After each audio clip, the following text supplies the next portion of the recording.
Mardi 25 février, bonjour à tous et bienvenue dans votre édition des 13h45 au sommaire de ce journal.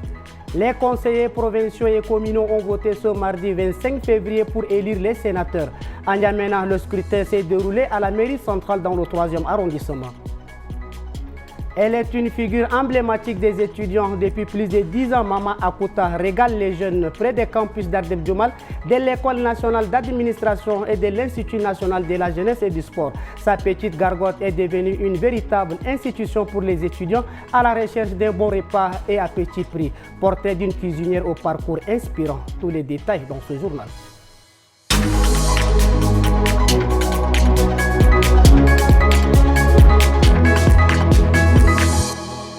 Les élections sénatoriales, les conseillers provinciaux et communaux ont voté ce mardi 25 février pour élire les sénateurs à travers tout le pays. En N'Djamena, le scrutin s'est déroulé à la mairie centrale du 3e arrondissement. Mbaïlassem Emmanuel et Boyom Krios.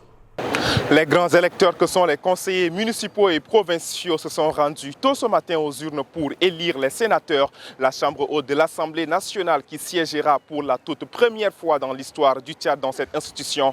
À 9h50, le président de l'Agence nationale de gestion des élections, Ahmed Batiré, a fait une descente ici à la mairie centrale où se déroule le scrutin pour constater le bon déroulement du vote. Selon Ahmed Batiré, tout se déroule bien. Les observateurs et délégués des partis politiques sont présents et environ 80% des électeurs ont déjà exercé leur droit de vote. En liste, 14 candidats concourent pour la ville d'N'Djamena et 2 seront élus et 46 élus sur l'ensemble du territoire national en raison de 2 par province. Le Sénat, une nouvelle institution prévue par la Constitution, est un organe législatif qui représente les collectivités autonomes avec pour principale mission l'examen et l'adoption des lois et le contrôle de l'action gouvernementale. Il est composé de 69 sénateurs, dont 46 sont élus au suffrage en direct pour un mandat de 6 ans renouvelable. Les 26 autres sont nommés par le chef de l'État. Les résultats provisoires sont prévus à 20h.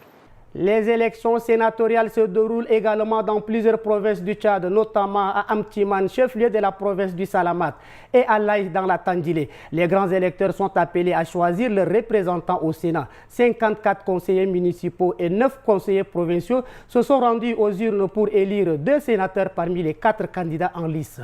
À Amtiman, 54 conseillers municipaux et 9 conseillers provinciaux se sont rendus aux urnes pour élire 2 sénateurs parmi 4 candidats en liste. 2 d'entre eux représentent le mouvement patriotique du salut, Mahamata Sileka Bakar et Awati Ousmane Ali Fadil.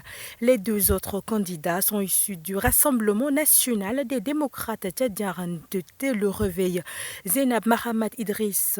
Le scrutin se déroule à la mairie d'Amtiman sous la supervision du président provincial de l'Agence nationale de gestion des élections, Youssouf Ali Abakar. Celui-ci a assuré que le vote a débuté sans incident majeur et espère qu'il se poursuivra dans le calme. Souleymane Issara Abdoulaye, secrétaire général du MPS, s'est félicité du bon déroulement des élections, saluant l'organisation mise en place par les responsables en charge du scrutin. Son avis est partagé par Moussa Bougueil, délégué provincial du RNDT Le Réveil, qui souligne le climat de sérénité et de respect mutuel parmi les électeurs. Dans la province de la Tandjilé, 105 grands électeurs issus des 5 départements ont également exercé leur droit de vote au centre des lectures et d'animation culturelle de l'Aïe. Le scrutin a débuté à 7 heures avec un processus bien organisé, vérification d'identité, remise des spécimens, passage à l'isoloir et dépôt des bulletins dans l'urne. Penelaï Aron Abdoul, président provincial de l'Ange de la Tandjilé, s'est réjoui du climat serein ayant prévalu tout au long de la journée et a promu un dépouillement transparent. Certains électeurs interrogés ont également exprimé leur satisfaction quant à l'organisation du scrutin et ont appelé à une transparence totale des résultats. Ces scrutins marquent une étape décisive dans le retour à l'ordre constitutionnel au Tchad. Les résultats désigneront 2 sénateurs élus pour la province de la Tandilé, tandis qu'un 3e sera nommé par le président de la République. Transport en commun en N'Djamena, malgré leur état vétuste, les bus et taxis continuent de circuler face à l'inconfort et au manque d'alternatives. Comment les usagers s'adaptent-ils? Plongés dans leur quotidien entre résignation et nécessité. Détrompez-vous, ces engins ne sont pas hors d'usage. Ils circulent bel et bien dans la capitale, N'Djamena. Comme chaque matin, une 50aine d'entre eux stationnés à Dembe attendent des clients. Des clients qui, malgré l'état vétuste de ces bus dédiés au transport en commun, n'ont d'autre choix que de monter à bord. Ça nous dérange, on va faire comment, comme il n'y a pas autre moyen là. C'est ça seulement. Ça nous dérange bien sûr. Des fois ça crée des accidents, ça fait panne en cours de route, mais il n'y a pas autre moyen là. On est obligé de monter seulement. Ce sont des bus vétustes. Ailleurs là, c'est des choses qui sont en quelque sorte garées dans des musées. Les pannes là sont multiples, donc les risques sont grands. Les accidents là sont pêle-mêle. Ces bus et taxis manquent de presque tout. Entretien, confort. Ils tombent régulièrement en panne en pleine circulation, au grand désarroi des usagers. Certains les surnomment même des cercueils ambulants. Portrait Mama Akuta. Chaque université a ses figures emblématiques.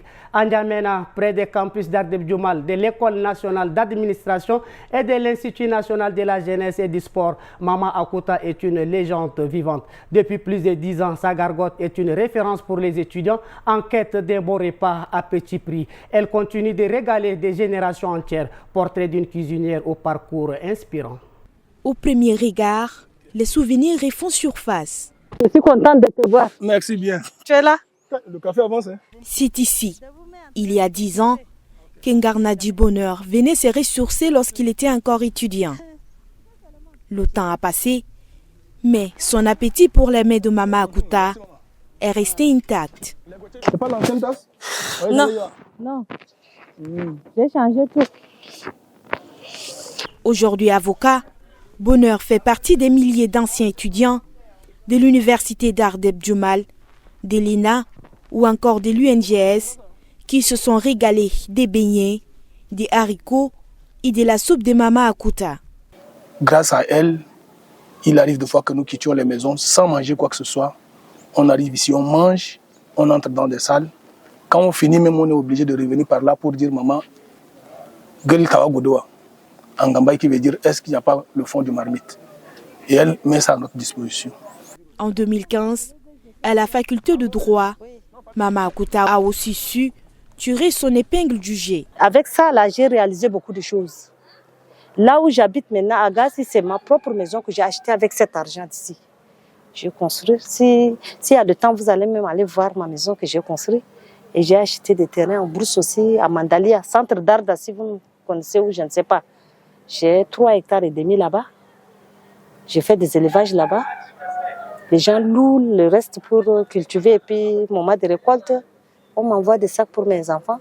Aujourd'hui mère de 4 enfants, fatiguée par les années passées derrière les fourneaux et la fumée de la cuisine, Mama Akuta ne compte pourtant pas fermer boutique. Actualité internationale, une sélection des principales nouvelles internationales vous est présentée par Habiba Anguini. Ouvrons cette page étrangère par cette information où le procureur de la Cour pénale internationale a atterri ce lundi 24 février soir à Kinshasa. Karim Khan doit y rencontrer les autorités pour consolider la feuille de route sur la justice en lien avec les événements dans l'Est de la République démocratique du Congo. La visite se veut une mise en garde aux auteurs de crimes commis dans le Nord Kivu. Le procureur doit rencontrer les autorités congolaises, à commencer par le chef de l'État, Félix Tshisekedi, et des membres du gouvernement. Karim Khan a aussi rendez-vous avec Bintou Keïta, représentante spéciale du secrétaire général des Nations Unies, Antonio Guterres. Et puis en Guinée-Bissau, l'opposition est vent debout contre une décision du président Oumarou Sissoko Mbola de tenir les prochaines élections présidentielles et législatives le 30 novembre 2025. Décision qui, selon elle, revient à prolonger son mandat. Ses détracteurs dénoncent une manœuvre politique calculée, alors que certains experts juridiques estiment que ce choix respecte le cadre légal en vigueur. Et pour finir, le président russe Vladimir Poutine a affirmé lundi 24 février que les Européens pouvaient participer au processus de règlement du conflit en Ukraine, alors que l'UE craint d'être marginalisée depuis le début de pourparlers directs entre Moscou et Washington. Les Européens, mais aussi d'autres pays, ont le droit et la possibilité de participer. Et nous respectons cela, a déclaré Vladimir Poutine lors d'un entretien télévisé. Il a souligné que ce sont les pays européens qui ont rompu avec la Russie après le début de son assaut contre l'Ukraine il y a 3 ans.